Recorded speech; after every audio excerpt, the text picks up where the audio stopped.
Yeah, I spit raps like a heart attack. Fast fatal heart impact. Past painful scars. In fact, welcome to Moto Info Tamil channel. இன்றைக்கி நம்ம என்ன வண்டி பார்க்க போகிறோம் அப்படின்னா, டாட்டாவில் புதுசாக ரிலீஸ் ஆகிருக்கிற கவ் தான் பார்க்க போகிறோம். ஆக்சுவலாக நம்மக்கிட்ட இருக்கிறது வந்து இவி வேரியண்ட். இந்த கலரை பார்த்தாலே தெரியும். ஏன்னா இந்த கலர் வந்து இவிக்காக ஸ்பெஷலாக விட்ட கலர். இதில் வந்து பெட்ரோல் அண்ட் டீசல் ரெண்டுலேயுமே இந்த கலர் வந்து கிடையாது. வண்டியோட டிசைனை பார்க்கும்போது ஓவராலாக உங்களுக்கு தெரியும், ஒரு எஸ்யூவி ஸ்டாண்ட்ஸில் இருக்குது. பட் பின்னாடி வந்து நமக்கு வந்து கூப்பே டிசைன் இருக்கிறதுனால வண்டி வந்து ஒரு எஸ்யூவி, ஆக்சுவலாக என்ன சொல்கிறது, ஒரு எஸ்யூவி கூப்பே அப்படிங்கிற மாதிரி சொல்லலாம். ஃப்ரண்டில் வண்டியோட டிசைன் நார்மலாக எல்லா எலக்ட்ரிக் வெஹிக்கிளும் டாட்டாவில் கொடுத்துருக்க மாதிரி ரொம்ப சிம்பிளாக தான் கொடுத்துருக்காங்க. ஃப்ரண்ட்டில் ஃபுல்லாகவே நமக்கு ரன்னிங் எல்இடி வருது. அது கீழே வந்து டாட்டா லோகோ கொஞ்சம் டிஃப்ரென்ஸாக தெரியும் உங்களுக்கு பார்த்தா. ஏன் அப்படின்னா, இதுதான் வந்து நமக்கு சார்ஜிங் போட்டு ஆக்ட் ஆகுது. இது வந்து மேனுவல் கிடையாது, எலக்ட்ரானிக் தான். உள்ள சுவிட்ச் இருக்குது நம்ம ஓப்பன் பண்ணுறதுக்கு. அதுக்கு கீழே நமக்கு 360 கேமரா கொடுத்துருக்காங்க. அதுக்கு கீழே நமக்கு 2 பார்க்கிங் சென்சார்ஸ் இருக்குது. இது ஆக்சுவலாக வந்து டாப் எண்டு. ஸோ நமக்கு வந்து அடாஸ் வருது.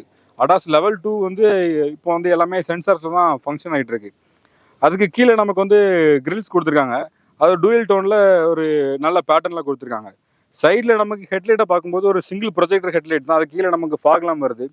அது பக்கத்தில் ஒரு ஆக்டிவ் ஏர் வென்ட்ஸ் ஒன்று கொடுத்துருக்காங்க. ஒரு ஏரோடைனமிக் டிசைனை வந்து ப்ரூவ் பண்ணுறதுக்காக அது வந்து நல்லா ஒர்க் ஆகுதுன்னு சொல்லலாம். நமக்கு ஆக்சுவலாக இதுதான் இண்டிகேட்டராகவும் ஆக்ட் ஆகுது.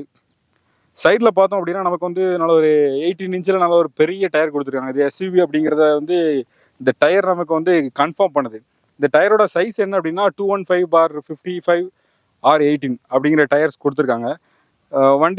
வண்டியோட ஸ்டாக்ல வர்றது என்ன அப்படின்னா, குட்டியர்ஸோட டயர்ஸ் தான் வருது. இது ஒரு நல்ல இம்ப்ரூவ்மெண்ட் சொல்லலாம். சைடு மிரர்ஸ்ல நமக்கு இண்டிகேட்டர்ஸ் கொடுத்துருக்காங்க. அதுவுமே ரன்னிங் இண்டிகேட்டர்ஸ் தான். கீழே வந்து நமக்கு 360 கேமராவோட சென்சார்ஸ் எல்லாமே, கேமராஸ் எல்லாமே வருது. டோர் ஹேண்டில் வந்து ஒரு மாடர்ன் டிசைனில் கொடுத்துருக்காங்க. நம்ம புஷ் பண்ணி ஓப்பன் பண்ணுற மாதிரி கொடுத்துருக்காங்க. இந்த சைடு நமக்கு ரெக்யூ சென்சாரும் வருது. வண்டியோட ரியர் சைடை பார்த்தாலே உங்களுக்கு தெரியும், வண்டி வந்து ஒரு கூப்பே அப்படிங்கிறது. கீழே இருந்து பார்க்கும்போது உங்களுக்கு வந்து ஹைட் நல்லா தெரியும். இந்த ஆக்சுவலாக இவி கார் அப்படி. ஸோ 186 mm வந்து கிரவுண்ட் கிளியரன்ஸ் கொடுத்துருக்காங்க.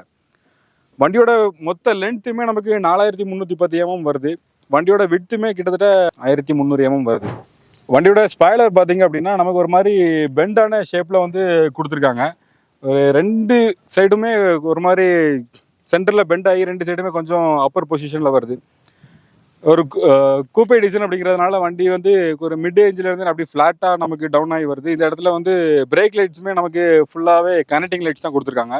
டாட்டா லோகோ, கீழே 360 கேமராவோட கேமராஸ், அது கீழே வந்து நமக்கு 2 பார்க்கிங் சென்சார்ஸ் கொடுத்துருக்காங்க. இது ஆக்சுவலாக பூட் வந்து ஒரு 500 லிட்டர்ஸ் வந்து பூட். நல்ல ஒரு மேசிவான பூட். இந்த காருக்கும் வந்து கூப்பே டிசைன். ஸோ பூட்டுமே நல்லா பெருசாக கொடுத்துருக்காங்க. வண்டி பார்க்குறதுக்குமே நமக்கு பெருசாக தெரியுது. இதோட பூட் கேட் வந்து பவரில் கொடுத்துருக்காங்க. ஒரு சிங்கிள் பட்டனை ப்ரெஸ் பண்ணுறது மூலமாக நம்ம வந்து கேட்டை ஓப்பன் பண்ணிக்க முடியும். அதே மாதிரி க்ளோஸும் பண்ணிக்க முடியும். ரிமோட்டை வச்சுமே நம்ம வந்து ஓப்பன் அண்ட் க்ளோஸ் பண்ணிக்கலாம். பூட் ஸ்பேஸை பார்க்கும்போது உள்ள ஒரு 2 பேர் படுத்து தூங்குற அளவுக்கு இடம் இருக்குது. நமக்கு இதில் வந்து ஒரு சின்னதாக ஒரு லைட்டு கொடுத்துருக்காங்க. அதுக்குள்ளே சுவிட்ச் நமக்கு இந்த இடத்துல கொடுத்துருக்காங்க. லெஃப்ட் அண்ட் ரைட் 2 சைடுமே நமக்கு ஒரு சின்ன ஸ்டோரேஜ் கொடுத்துருக்காங்க. மேனுவல் ஓப்பன் பண்ணுற மாதிரி ஒரு 2 ஸ்டோரேஜ் சிஸ்டம் கொடுத்துருக்கோட நமக்கு வந்து 2 சார்ஜர் கொடுக்குறாங்க. ஒன்று வந்து வால் மவுண்ட் சார்ஜரும், இன்னொன்று வந்து போர்ட்டபிள் சார்ஜஸும் கொடுக்குறாங்க. இது வந்து ஆக்சுவலாக போர்ட்டபிள் சார்ஜஸ். நம்ம வந்து 16 amps ப்ளக்லேயே வந்து ப்ளக் பண்ணி எங்கே வேணாலும் சார்ஜ் பண்ணிக்கலாம். பட் அது வந்து சார்ஜ் ஆக ரொம்ப டைம் எடுக்கும். அரௌண்ட் ஒரு 15 hours எடுக்கும். அது வந்து எமர்ஜென்சி டைமில் நம்ம யூஸ் பண்ணிக்கலாம். மற்றபடி வால் சார்ஜர் நமக்கு 7.5 கிலோவாட்டில் நமக்கு கொடுக்குறாங்க. அந்த சார்ஜரில் நம்ம வந்து சார்ஜ் பண்ணும்போது அரௌண்ட் ஒரு 8 hours நமக்கு வந்து ஃபுல்லாக சார்ஜ் ஆகிடும். இந்த வண்டி வந்து ஆக்சுவலாக 2 பேட்டரி வேரியண்ட்டில் வருது. ஒன்று வந்து 45 கிலோவாட், இன்னொன்று வந்து 55 கிலோவாட். நம்மக்கிட்ட இருக்கிறது வந்து 55 கிலோவாட். இந்த 55 கிலோவாட் வண்டி வந்து டிசி சார்ஜரில் நம்ம சார்ஜ் பண்ணும்போது ஜஸ்ட்டு ஒரு 1.25 மணி நேரத்தில் 0 to 100 ஃபுல் சார்ஜஸ் வந்து ஆயிரும். இப்போ நம்ம வண்டியோட ரியர் சீட்டில் ஏறுறதுக்கு எப்படி இருக்குது, உள்ள பொசிஷன்ஸ்லாம் எப்படி இருக்குன்னு பார்ப்போம். நமக்கு இந்த டோர் ஹேண்டில் பார்த்தா தெரியும், ஒரு ஒயிட் கலரில் குட்டியாக லைட் கொடுத்துருக்காங்க. நமக்கு வந்து இதுதான் டோருன்னு காமிக்கிறதாக கொடுத்துருக்காங்கன்னு நினைக்கிறேன். டோர் வந்து ஃபுல்லாக 90 டிகிரியில் நல்லா ஒயிட்டாக ஓப்பன் ஆகுது. டோரில் என்னெல்லாம் இருக்குது அப்படின்னா, ஒரு ஸ்பீக்கர், மற்றபடி window up and down controls, ஒரு குட்டி ஸ்டோரேஜ், ஒரு பாட்டில் வச்சுக்கலாம், வேறு லாக் சிஸ்டம். இவ்வளோ தான் நமக்கு ரியர் டோர்ஸில் இருக்குது. உள்ளே ஏறுறதுக்கு எப்படி இருக்குன்னு பார்ப்போம். ஆக்சுவலாக இந்த டோர் ஹேண்டில் பிடிச்சி ஏறுறதுக்கு நல்லா ஒயிட்டாக கொடுத்துருக்காங்க. ஏறுறதுக்கு ஸோ ஈஸியாக தான் இருக்குது. ஆனால் வண்டி கொஞ்சம் ஹைட்டாக இருக்கிறதுனால ஓல்டு பீப்புள்ஸ்க்கு வந்து ஏறுறது கொஞ்சம் கஷ்டமாக இருக்கும். சீட்டிங் பொசிஷன் வந்து குட். இது ஆக்சுவலாக இவி கார். ஸோ இந்த வண்டியில் 3 பேர் உட்காந்து போகிறதுக்கு வந்து நல்லா ஈஸியாக தான் இருக்கும். ஏன்னா நல்லா ஸ்பேஸ் இருக்குது. நமக்கு பின்னாடி ஒரு 2 ஏசி வெண்ட் கொடுத்துருக்காங்க. ப்ளஸ் ஒரு டைப் சியில் ஒரு 45 வாட்ஸ் சார்ஜரும் கொடுத்துருக்காங்க. பின்னாடி உட்காந்துருந்து நமக்கு பார்க்கும்போது நமக்கு வந்து லெஃப்ட் அண்ட் ரைட் 2 சைடுமே ஒரு ரீடிங் லைட்ஸ் கொடுத்துருக்காங்க. சுவிட்சுமே பக்கத்துலேயே இருக்குது. 2 சைடுமே கிராப் ஹேண்டில்ஸ் இருக்குது. டிரைவருக்கு மட்டும் வழக்கம் போல் இல்லை. இந்த வண்டியில் வந்து நமக்கு பேனராமிக் சன்ரூஃப் கொடுத்துருக்காங்க. ஓப்பன் பண்ணி பார்ப்போம். ஆக்சுவலாக ஒரு சிங்கிள் டச்லேயே நமக்கு வந்து ஃபுல் சன்ரூஃப் அண்ட் மூன்ரூஃப் ரெண்டுமே நமக்கு வந்து ஓப்பன் ஆயிடுது. அதே மாதிரி க்ளோஸிங்குமே நமக்கு வந்து சிங்கிள் டச்சில் க்ளோஸ் ஆயிடுது. பார்த்திங்க அப்படின்னா ஒரு ஃப்ளாட்டான டிசைனில் ஒரு டச் ஃபீலில் கொடுத்துருக்காங்க. பட்டன்ஸ் ஃபிசிக்கல் பட்டன்ஸ் தெரிகிற மாதிரி கொடுக்கல. ஒவ்வொரு பட்டனுக்குமே கண்ணு தெரியாதவங்க யூஸ் பண்ணுறதுக்கு டாட்ஸ் வைப்பாங்கல்ல, அந்த மாதிரி 4 டாட்ஸ் வச்சுருக்காங்க. அது எதுக்குன்னு தெரியல. ரெண்டாவது மேனுவல் கீ வந்து ஒரு சின்ன பட்டனை ப்ரெஸ் பண்ணி இழுத்தா ஓப்பன் ஆயிடுது. சரி, ஓகே. வண்டியோட டிரைவர் சீட் பொசிஷன்ஸ் அண்ட் இன்டீரியர்ஸ்லாம் எப்படி இருக்குன்னு பார்ப்போம். டோர் வந்து நல்லா வெயிட்டாக ஃபீல் ஆகுது. நமக்கு வழக்கம் போல் டோரில் வந்து ஆல் விண்டோஸ்குள்ளே கண்ட்ரோல்ஸ் கொடுத்துருக்காங்க. கீழே வந்து JBL speakers, tweeters and side mirrors access பண்ணுறது எல்லாமே கொடுத்துருக்காங்க. ஓகே, வண்டிக்குள்ளே சீட் எப்படி இருக்குன்னு பார்ப்போம். இது ஆக்சுவலாக கூப்பே டிசைன் அப்படிங்கிறதுனால வண்டி வந்து கொஞ்சம் ஃப்ளாட்டாகவே ஆகுது. இந்த ஏபில்லர் வந்து ஆக்சுவலாக கொஞ்சம் குனிஞ்சு உள்ளே வர்ற மாதிரி இருக்குது. கொஞ்சம் நீங்கள் கவனிக்காமல் வந்தீங்கன்னா தலையில் தட்டும். ஓகே, ஸ்டீரிங் வீலை பார்த்தோம் அப்படின்னா நமக்கு வந்து இப்போ டாட்டாவில் டிப்பிக்கலாக எல்லா வண்டிலையும் இந்த மாதிரி ஒரு ஸ்போர்ட்டி ஸ்டீரிங் வீல் தான் கொடுக்குறாங்க. சென்டரில் வந்து ஒரு டிஸ்பிளே வச்சு அதில் டாட்டா லோகோ ப்ரொஜெக்ட் பண்ணியிருக்காங்க. ரைட் சைடில் வந்து அடாஸ் க்ரூஸ் அந்த மாதிரி ஃபுல்லாக ஃபங்க்ஷன்ஸுமே, லெஃப்ட் சைடில் வந்து மீடியா கண்ட்ரோல்ஸ் கொடுத்துருக்காங்க. இதில் ஆக்சுவலாக உங்களுக்கு பார்த்தா எதுவுமே தெரியாது, லைட்ஸ் எதுவுமே தெரியாது. ஏன்னா எல்லாமே வந்து லைட்ஸில் கொடுத்துருக்காங்க. நான் இப்போ ஆக்சுவலாக ஆன் பண்ணுறேன். பவர் ஆன் பண்ணணும்னு எல்லா லைட்டும் எலிமினேட் ஆகுது. கீழே வந்து நமக்கு ஆக்சுவலாக ப்ளஸ் அண்ட் மைனஸ் 2 பெடல்ஸ் எடுத்து கொடுத்துருக்காங்க. இது வந்து எதுக்கு அப்படின்னா இது EV vehicle. So gear change பண்ணுறதுக்காக கிடையாது. வண்டியோட பிரேக்கிங், அதாவது நம்ம ஆக்சிலேட்டர் எடுக்கும்போது பிரேக்கிங் எந்த லெவலில் அப்ளை ஆகணும், பிரேக் ஆகும்போது நமக்கு வண்டி வந்து சார்ஜ் ஆகும்.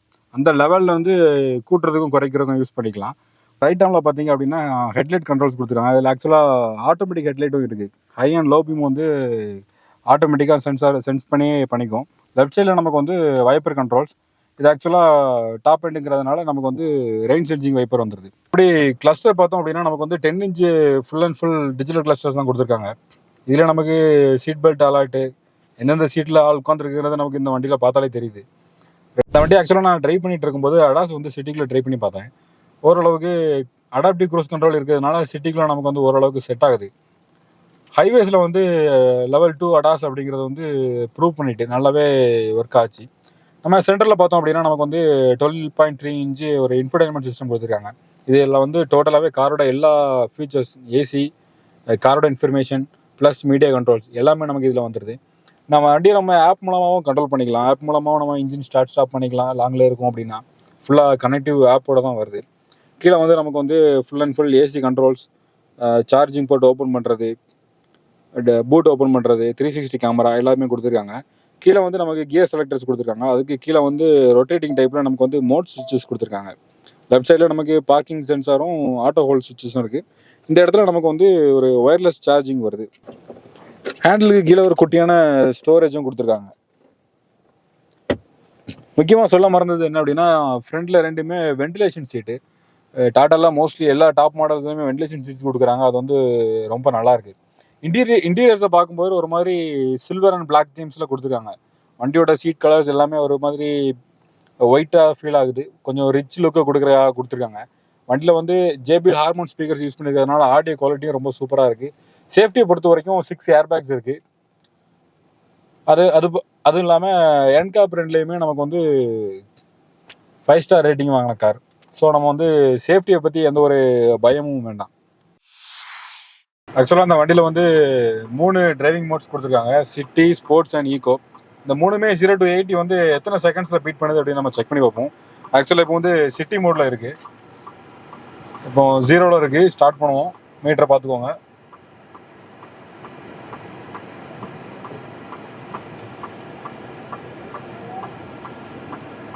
ஆக்சுவலாக நான் ஃபுல்லாக கிக் பண்ணிட்டேன். ஓகே 80 ரீச் பண்ணியாச்சு. இது எத்தனை செகண்ட் அப்படிங்கிறத உங்களுக்கு டிஸ்பிளேல போடுறேன்.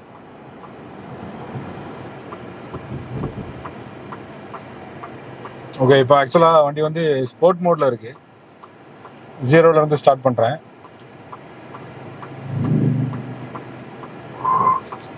ஃபுல் கிக் பண்ணும்போது வீல் ஸ்பின் தெரியுது. ஸ்போர்ட் மோடில் வீல் ஸ்பின் வருது. சிட்டி மோடில் ஆக்சுவலாக வீல் ஸ்பின் வரல. ஓகே வண்டி குயிக்காகவே 80 ரீச் பண்ணிட்டு. ஓகே இப்போ வந்து ஆக்சுவலாக ஈகோ மோடில் இருக்குது. இப்போ 0 to 80 எவ்வளோ செகண்டில் பீட் பண்ணுதுன்னு பார்த்துக்குவோம். ஃபுல்லாக கிக் பண்ணியாச்சு. வண்டி வந்து ரொம்ப ஸ்மூத்தாக தான் மூவ் ஆகுது. பட் இருந்தாலும் பிக்கப் வந்து ஈகோன்னு சொல்ல முடியாது, ஓரளவுக்கு ஸ்போர்ட்டியாக தான் இருக்குது. அதுக்குள்ளே வண்டி 80 ரீச் பண்ணிட்டு. ஓகே இதில் நீங்கள் எந்த மோடை வந்து ரெகுலர் டிரைவிங்க்கு யூஸ் பண்ணுவீங்க அப்படின்ட்டு ஒரு கமெண்ட் பண்ணிடுங்க. இந்த வண்டியில் வந்து ஆக்சுவலாக ஈவிலேயே நமக்கு 2 ஆப்ஷன்ஸ் வருது. ஒன்று வந்து 45 கிலோவாட், இன்னொன்று வந்து 55 கிலோவாட். 45 கிலோவாட் வந்து 148 பிஹெச் பவரும் 215 நியூட்டன் மீட்டர் டார்க்கும் நமக்கு வந்து ப்ரொடியூஸ் பண்ணுது. அதில் யூஸ் பண்ணியிருக்கிற மோட்டர் வந்து 110 கிலோவாட் மோட்டர் யூஸ் பண்ணியிருக்காங்க. அதே மாதிரி இது நம்மக்கிட்ட இருக்கிறது வந்து 55 கிலோவாட் வெஹிக்கிள். ஸோ இதோட பவர் வந்து 165 பிஹெச்சும் 215 நியூட்டன் மீட்டரும். ஆக்சுவலாக 2 வண்டிக்குமே ஒரே நியூட்டன் மீட்டர் டார்க் தான் கொடுத்துருக்காங்க. பவரில் தான் வேரியேஷன்ஸ் இருக்குது. இதில் யூஸ் பண்ணியிருக்கிற மோட்டர் வந்து 123 கிலோவாட் மோட்டர் வந்து யூஸ் பண்ணியிருக்காங்க. ஸோ அதோட இது வந்து டிரைவிங்க்கு கொஞ்சம் பவர்ஃபுல்லாகவும் இருக்கும். நமக்கு ரேஞ்சுமே இது வந்து அப்ராக்சிமேட்டாக கஸ்டமர் ஃபீட்பேக் படி ஒரு 450 ஒரு 400 to 450 கிலோமீட்டர் நமக்கு ரேஞ்சு கிடைக்குது. 45 கிலோவாட் வந்து ஒரு 350 to 400 வந்து நமக்கு ரேஞ்சு கிடைக்குது. ஓகே இதோட பேனட் வந்து நம்ம ஓப்பன் பண்ணி பார்ப்போம். உள்ளே வந்து இன்ஜின் இருக்கா இல்லையா அப்படின்ட்டு. பேனட் வந்து நல்ல ஹெவியாக கொடுத்துருக்காங்க. ஆனால் நமக்கு இதில் வந்து இதை ஓப்பன் பண்ண வேண்டிய அவசியம் அதிகமாக இருக்காது. இதில் ஒரு குட்டியாக ஒரு ஸ்டோரேஜ் கொடுத்துருக்காங்க. ஸோ ஈவி வெஹிக்கிள் இல்லை இன்ஜின் வராது, கீழே வந்து மோட்டார் தான் இருக்கும். ஸோ நமக்கு மேலே வந்து ஒரு சின்னதாக ஒரு ஸ்டோரேஜும் கொடுத்துருக்காங்க. வண்டியில் வந்து நமக்கு மொத்தம் 5 கலர்ஸ் கொடுத்துருக்காங்க. அது என்னலாம் அப்படிங்கிறத உங்களுக்கு டிஸ்பிளேல காமிக்கிறேன். ஆக்சுவலாக இந்த கலர் வந்து ஈவிக்கு மட்டும் தான் இருக்கும். இதை தவிர்த்து மீதி 4 கலர் வந்து பெட்ரோல், டீசல், ஈவி எல்லாமே சேம் தான். பெட்ரோல், டீசல் அதே மாதிரி ஒரு கோல்டன் கலர் வந்து புதுசாக கொடுத்துருக்காங்க. இந்த வண்டியோட ப்ரைஸ் ரேஞ்ச் பார்த்தீங்க அப்படின்னா நமக்கு ஈவிங்கிறதுனால 19 லட்சத்தில் ஸ்டார்ட் ஆகி 23 லட்சத்தில் டாப் அண்ட் முடியுது. ஜஸ்ட் இது வந்து on road price, ex showroom price கிடையாது. அதே மாதிரி பெட்ரோலோட ஆன் ரோட் ப்ரைஸ் வந்து 12 லட்சத்தில் ஸ்டார்ட் ஆகுது. டீசலோட ஆன் ரோட் ப்ரைஸ் வந்து 14 lakhsல ஸ்டார்ட் ஆகுது. உங்களுக்கு ஆக்சுவலாக இந்த கார் எடுக்கணும் அப்படின்னா உங்களால் ஒரு 12 லட்ச ரூபாலேருந்து 23 லட்ச ரூபா வரைக்கும் நமக்கு வந்து மல்டிபிள் வேரியன்ட்ஸ் கொடுத்துருக்காங்க, மல்டிபிள் கலர்ஸ் கொடுத்துருக்காங்க. எது உங்களுக்கு தேவைப்படுதோ நீங்கள் யூஸ் பண்ணிக்கலாம். இதில் வந்து நமக்கு புதுசாக இப்போ என்ன அப்படின்னா நமக்கு பெட்ரோல் இன்ஜின் வந்து 1.2 லிட்டர், டீசல் வந்து 1.5 litre turbo diesel engine. Petrol வந்து 1.2 லிட்டரில் டிஐன்னு சொல்லி ஒரு டர்போ டீசல் வந்து டர்போ பெட்ரோல் இன்ஜின் வந்து புதுசாக லான்ச் பண்ணியிருக்காங்க டாட்டா இந்த வண்டிக்கு ஸ்பெஷலாக. இந்த வீடியோ எல்லாருக்கும் கண்டிப்பாக பிடிக்கும்னு நினைக்கிறேன். கண்டிப்பாக உங்கள் ஃப்ரெண்ட்ஸ் எல்லாருக்குமே ஷேர் பண்ணுங்கள், லைக் பண்ணுங்கள். உங்களுக்கு என்னெல்லாம் தேவை, என்னெல்லாம் நீட் இருக்குன்னு தேவைப்படுதோ அதெல்லாம் நீங்கள் வந்து கமெண்ட் பண்ணுங்கள். இமீடியட்டாக ரெஸ்பான்ஸ் வரும். ஓகே பாய், நெக்ஸ்ட் வீடியோவில் பார்ப்போம்.